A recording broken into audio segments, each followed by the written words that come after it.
3 victims, 1 teacher, and nobody knew about the third one until police cracked open her phone. She was 22 years old. She stood at the front of that classroom every single day. She knew every student's name, every schedule, every weakness. And while she was being paid by the state to protect those children, she was allegedly destroying them one by one. Behind closed doors, in her car, in her bedroom, and even on a Monday morning during school hours when every single one of those boys was supposed to be sitting in her class. This is not just a story about a teacher who crossed a line. This is a story about a predator who built a system. And we are about to walk you through every layer of it. Welcome to Darkness of Beneath Crimes. If you are new here, subscribe right now and hit that notification bell. We go deeper than any other channel on cases like this. And this one, you are not going to want to miss a single second of. Now let us start at the beginning. Because the beginning is where everything was hiding. Nadia Horn was 22 years old. She worked as a special education teacher and a world studies co-teacher at Eau Claire North High School in Eau Claire, Wisconsin. She was also an assistant coach on the boys' basketball team, according to court records. She appeared on social media smiling, looking like someone just getting started in life. And here is the detail that changes your entire understanding of this case. She did not just work at North High School. She graduated from North High School in 2021, which means 5 years after sitting in those same hallways as a student, she came back as a teacher. And according to prosecutors, she came back as something far more dangerous. She was arrested on March 25, 2026. And by the time those handcuffs went on, 3 boys had allegedly already been violated. But nobody knew about the third one yet. Not even the investigators standing at her front door. So how did any of this begin? That is where the story takes its first dark turn. The investigation did not begin as a sex crimes case. According to court documents, it began on March 20, 2026, when school administration flagged a potential inappropriate relationship between a staff member and a student. That was it. No alarm bells. No emergency. Just a quiet, cautious report about behavior that seemed off. What investigators did not yet know was that the behavior was not just off. It was a calculated, deliberate process that had already been running for months. And it started with something as simple as a cell phone. According to court records, as far back as January 14, 2026, Horn picked up the first victim and drove him to her apartment. He was 16 years old. She had already transferred him into her own class. She bought him an iPhone 14. She had been messaging him on Snapchat, sending him what he described as really revealing pictures. She told him that seeing him in school made her body feel a certain way. And when he told investigators how that first night at her apartment felt, he said she continually got closer to him. That she began laying on him. That he felt trapped. He was 16 years old, sitting in his teacher's apartment, and he felt trapped. And that was just the first night.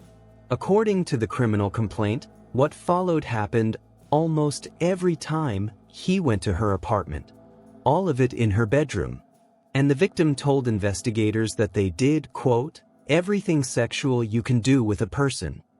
He even showed police pictures taken inside her apartment. The geolocation data attached to those images corresponded directly to her apartment building. That is documented. That is in the court record. And it is only victim 1. Now pause here for just a second, because what you just heard? That is one 16-year-old boy. And she was not finished. The second victim was also 16 years old. Also a student at the same school. And according to court documents, this victim had spoken with the first victim and described having similar experiences with Horn. Horn allegedly admitted to investigators that she had sex with him roughly 1 week before her arrest. She allegedly brought him to her apartment under the pretense of giving him a ride somewhere. Surveillance footage from her apartment building shows Horn and multiple teenage boys entering her apartment on March 15th and not leaving until the following morning. That footage is documented evidence. It has a timestamp, and it puts her in that building with those boys overnight. But here is the statement that will stay with you. When investigators confronted Horn about the second victim, she reportedly told them that he really wanted it. She said it felt mutual. She said she did not feel like she was taking advantage of anyone. She also allegedly admitted that on the first occasion she had sex with the second victim, the first victim was present in the room. 2 16-year-old students. 1 teacher. 1 room. And her explanation was that it felt mutual. Then when investigators asked her directly about explicit photographs, she reportedly responded with 1 word. Potentially. She also reportedly gave the boys wine at her apartment, saying they asked for it. She allegedly admitted to having sex with the first victim 3 times. And when the weight of all of it came crashing down in that interrogation room, 3 words came out of her mouth. I made a mistake. 1 mistake. That was her word for all of it. And she had not even been confronted about the third victim yet. Because the third victim did not exist yet. Not in the investigation. Not on the record. Not anywhere. Until police opened her phone. This is where you need to stay with us. Because what came off that phone is the part of this case that even experienced prosecutors reportedly described as alarming. When investigators executed a digital search warrant on Horn's devices, they found TikTok conversations that were sexual in nature, dated between March 8th and March 24th, 2026. Those messages were between Horn and a 15-year-old boy. A freshman. Not 16. Not almost 16. 15 years old. A 9th grader. A boy who had been in high school for less than 1 full year. And Horn was sending him messages that prosecutors say are explicit enough that reading them aloud in a courtroom will be difficult. Let us walk through what is documented in the criminal complaint. On March 10th, she messages him late at night. On March 14th, she sends a message telling him she should not want him as badly as she does. On March 15th at 10:38 in the evening, she tells him how much she craves him. 2 minutes later, another message. A few minutes after that, another. Each one escalating. Each one more explicit than the last. And then March 16th. A Monday. 11:36 in the morning. She sends him a message telling him she needs him. During school hours. While she was allegedly working as a teacher. While that 15-year-old boy was sitting somewhere in that same building. And in one of those messages, she made direct reference to him being a high school student. Legal analysts say that single detail is one of the most damaging things she could have documented in writing, because it proves she was fully conscious of exactly who she was talking to and how old he was.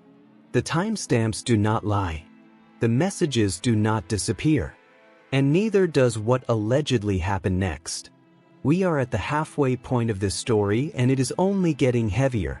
If this case is opening your eyes, hit that like button right now and subscribe to Darkness of Beneath Crimes. We cover the cases that demand to be told, and we never stop at the surface. Now let us keep going. According to the criminal complaint, Horn did not stop at messages. She went to that 15-year-old boy's house. She brought him food.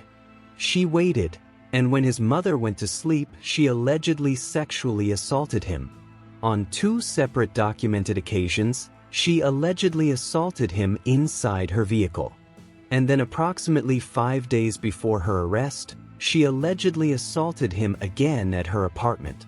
5 days before her arrest. She was still doing it 5 days before police showed up at her door. According to court documents, this abuse allegedly occurred multiple times between March 1st and March 25th, 2026. That is the same 25-day window in which she was allegedly abusing victims 1 and 2 simultaneously. 3 boys. 3 ongoing patterns of alleged abuse, all running at the same time. That is not impulsive behavior. That is not a momentary lapse. That is a system operating across multiple victims with calculated, deliberate intent.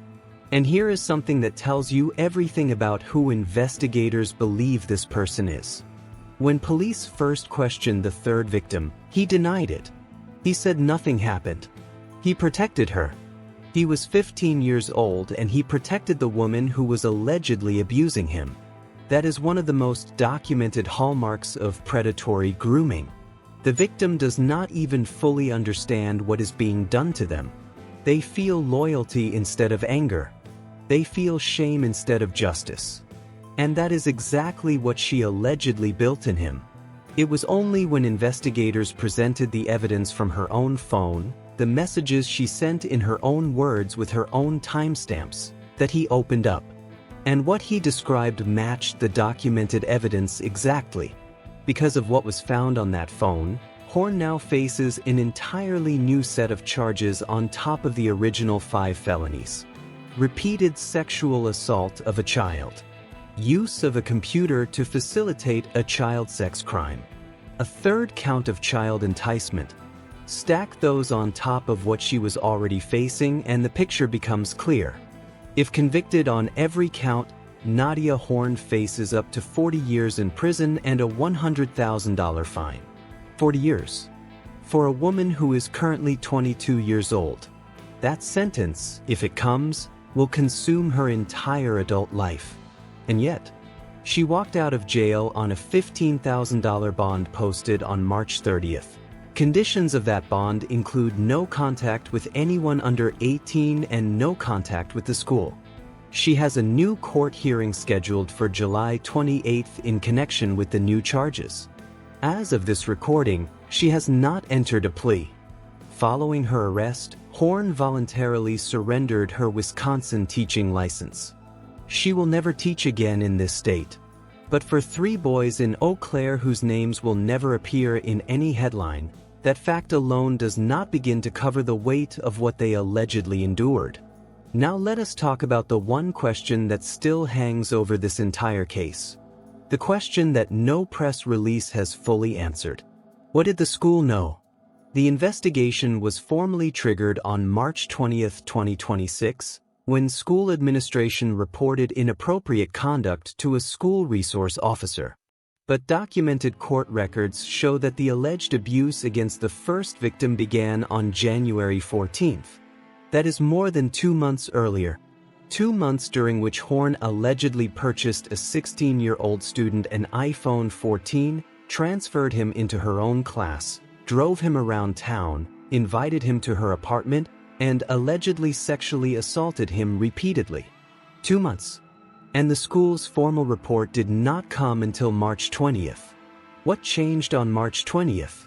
What finally crossed a threshold that January, February, and early March had not? Those are questions that institutional liability experts say cannot be ignored. Because the biggest legal exposure for a school in cases like this comes down to one question. What did they know? And when did they know it? Whether this school faces civil liability depends entirely on the answer to those 2 questions. And that investigation into the institution itself is separate from the criminal case. It is slower. It is quieter. But it is happening. And here is what we know with certainty right now. 3 students allegedly went through something no child should ever experience at the hands of someone they were required by law to trust. Their teacher, their coach, their second period instructor, the woman who bought one of them a phone so she could have access to him at any hour of any day. Grooming is not a dramatic moment. It does not look like danger from the outside. It looks like a teacher who cares. A coach who goes the extra mile. An adult who buys a student something he needed. It looks like trust. It feels like someone who sees you. And by the time it turns into something else, the groundwork has already been laid. The dependency has already been built. The boundary has already been moved so many times in so many small ways that the victim often does not even know exactly when the line was crossed. That is what makes cases like this one so important to document fully, not for shock, not for spectacle, but because every parent who watches this video will look at their child's school differently tomorrow. And every student who watches this will understand that adults in positions of power do not automatically deserve unlimited trust simply because of their title. Nadia Horn will be back in court on July 28th. She faces charges spanning 3 victims, multiple felony counts across 2 separate criminal complaints, digital evidence pulled directly from her own devices, documented timestamps showing messages sent during school hours, surveillance footage placing her in her apartment building with teenage boys overnight, geolocation data confirming where those boys were, her own words recorded by investigators when she said she did not feel like she was taking advantage of anyone. The evidence does not need an interpreter. It speaks entirely for itself. 3 boys in Eau Claire, Wisconsin are carrying something that number 15 or 16-year-old should ever have to carry. Their names are protected. Their faces will never appear in any report. But their stories are documented. Their experiences are on the record. And the woman who allegedly caused all of it is counting down to a July 28th court date that may determine the beginning of the end of this case. We will be watching. We will be reporting. And when that court date comes, Darkness of Beneath Crimes will be right here with every documented detail. If this video gave you something to think about, do this right now. Hit that like button. Subscribe to Darkness of Beneath Crimes. Drop a comment below and tell us what part of this case hit you hardest. Your engagement is what tells the algorithm this story matters. And it does matter. These victims matter. Justice matters. And the truth always matters more than the comfort of looking away. This is Darkness of Beneath Crimes. We do not look away. We will see you in the next one.